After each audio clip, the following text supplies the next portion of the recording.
Hey guys, welcome back to the channel where we're checking out a video titled Ugly Tourist in Switzerland, How to Upset the Swiss. Yeah, I plan on visiting Switzerland one day, for sure. It is a country in Europe that, to be honest, I've never really had a thought process of visiting every country in this world, but as I learn more and more about hopefully one day every single country in this world, it is making me feel as if maybe one day I would actually create a bucket list to visit every single country in this world. But thus far, countries that I do have intentions of visiting, Switzerland is one of them, Germany as well. And even I have been to Germany because every time when you travel outside of Europe, especially if you're living in a place like Finland, which you guys know, I told you I moved to Finland, you kind of do have to go through the German airport, I think. I'm not sure if you have to, but based on what I've went through, I always had to. So, yeah, I do want to visit Germany in detail, Switzerland in detail. Sweden, I live right beside Sweden, never visited, but I do want to visit. The UK, I have family ties there, so that is a must one day. But yeah, there's not many countries that I actually I want to visit. I want to visit. You know that feeling? Switzerland actually is one of them. So we're going to be checking out this video right now. I think I'd be a good tourist in Switzerland because I have adaptation can't even speak right now. I have adaptation mechanism. You know what I mean? So I can adapt real well. So yeah, without further ado, guys, thank you for watching this video. Let's get right into it. If you have any recommendations, leave those in the comment section down below. I'll check them out as soon as possible. Without further ado, let's get right into this video. Okay. Hey there, fellow travelers, Mark here with Walter's World, and today we're here in Basel in Switzerland, and today we're going to talk about ways that tourists kind of upset the locals when they come here to Switzerland. And these are things that tourists might not know they're doing when they do them, so I think it's something good to know so you can ingratiate yourself better with the locals when you're here in Switzerland. And I think one thing you need to really start with is just realizing that there is no being late when you're here in Switzerland. I mean, they are very much on time, whether it's a meeting, a train, a bus, or a get-together. And here's the thing, the train waits for no man, time waits for no man, Swiss wait for no man. So just know that you need to be on time, because if you... Something came into my head and I had to say it. I gotta say it. Imagine creating watches and being late. How I'm gonna make the damn clock? And I'm late. Can't be late if I make the clock, right?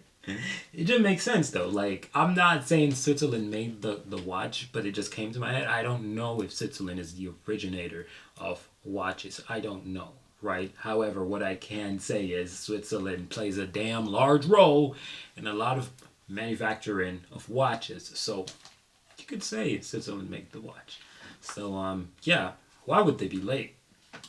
You are late, it's kind of like an insult to the locals. So that's one thing you need to realize. Now, another thing that I think is actually the most important one as a tourist you're going to see here is don't be loud.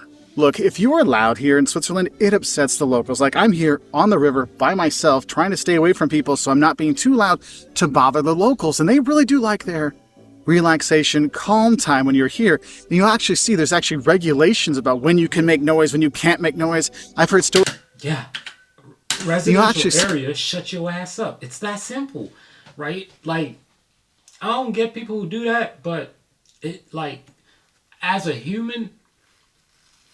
Like right now I'm making this video and this shirt is dangling and it's making noise and it's quite annoying to me because I'm thinking about how it's going to affect the viewers, right? But that's why I, took it down because like it's too loud. But yeah, like if you're in a residential area, man, you got to shut your ass up. It's that simple, you got to respect the area that you're in. You don't own it. It's that simple.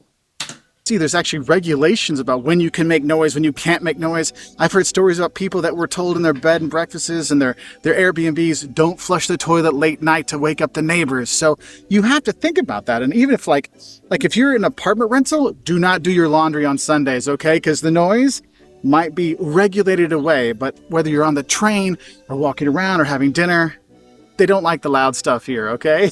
And kind of going along with being loud and talking, another way you might not maybe upset them, but maybe annoy them a little bit is trying to start small talk with the locals. Look, the Swiss will look at you like, why is this person who I don't even know trying to talk to me?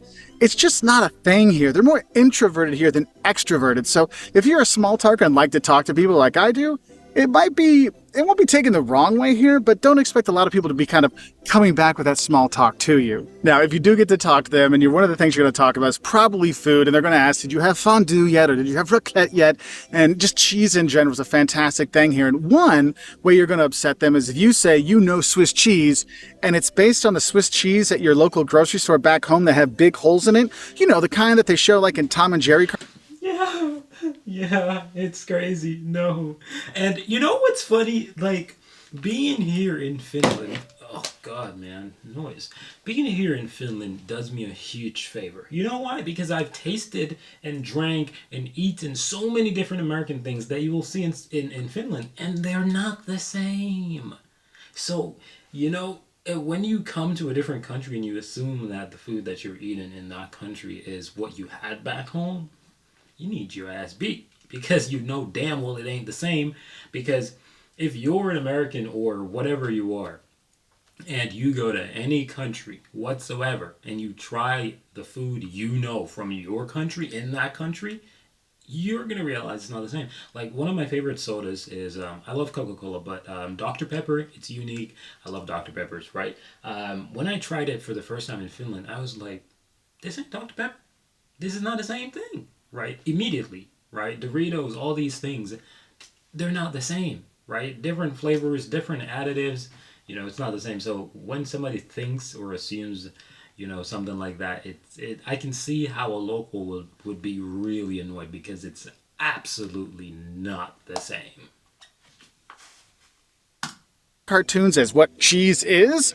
Look, people here be like, dude, that's not Swiss cheese. That's your processed stuff. We in Switzerland have tons and tons of different cheeses. I mean, literally, each region has its own kind of cheeses, and it's not just the cheese with the big holes in it, okay? So that might annoy the locals a bit if you do that, but probably what's going to annoy them more is if you're doing fondue with them and you don't do right fondue etiquette, knowing when it's your turn to stir the fondue up, okay? So be aware of that. And also, here's another thing that you would have no idea. Like, I had no idea about this until I was out with some friends a few years ago here in Switzerland, and that is with raclette. You'll see raclette. It's like this big wheel of cheese, and they like warm it. Oh, it's so cool. Like they warm it up, and then they cut like a little bit off. Well, actually, they cut a little bit off, and you put it on top of your potatoes or on the side of the potatoes. And that's one thing that's going to annoy people a little bit if you don't do it their way. Because some people swear it's on top of the potatoes, and some people said it's on the side of the potatoes.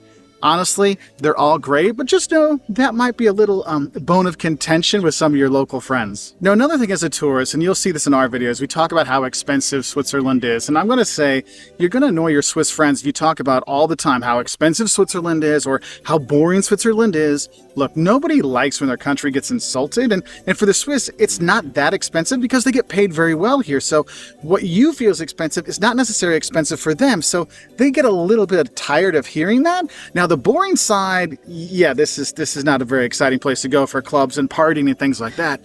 But it is exciting for nature if you're going hiking. Baby. It's nature. Like, bro, know your environment. God, not gonna say the extra pieces of the word, man. But you gotta know your environments. It's like be alert. I've never watched a video about Switzerland and thought to myself, oh yeah, I'm gonna go party. Yeah, pump it up, let's go. Drink, I'm gonna get drunk. No, I've been amazed by the beauty because Switzerland is nature. That's Switzerland's hot spot. Oh my gosh, it is just so gorgeous going here in the mountains.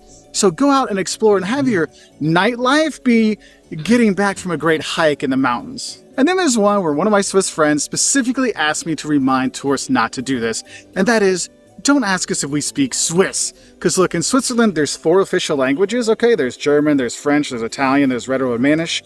And the thing is not everybody speaks all 4. It's kind of like you learn your regional language, and then you learn English, and then maybe one of the other ones. But there is no Swiss. Swiss is all the languages combined. The best you could say is Swiss German. I don't think anybody would be upset about Swiss German. But yeah, no Swiss language. Actually, it's a shocker. Yeah, I get it. It's a shocker. But no, nothing like that. I mean, Switzerland was like, it's hard to have your own language when you are like, it's like the United States. We don't have our own language. English is not American. It's British. And because there's so many languages here, there's so many international flavors here. So don't say, do you speak Swiss? Because that's one of the things that it may be a joke, but it's a little annoying for the locals. That's not a Anyway, joke. I hope this helps you be a bit ready to meet some of the locals when you're here in Switzerland and you don't. Of course. I think the fondue would, make the locals a little bit mad. But hey, if I'm in Switzerland, this is what I would say. And I hope this gets, passed around as much as possible, like the words.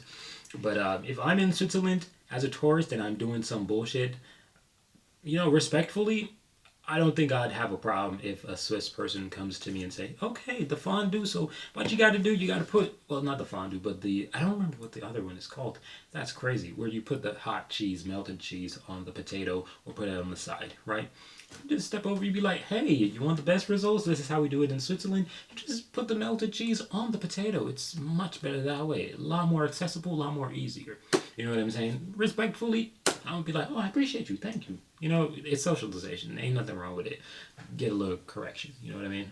But thank you guys for watching this video. I'm out of here. I've spoken so much in this bloody video. Yeah, I'm out of here. Peace.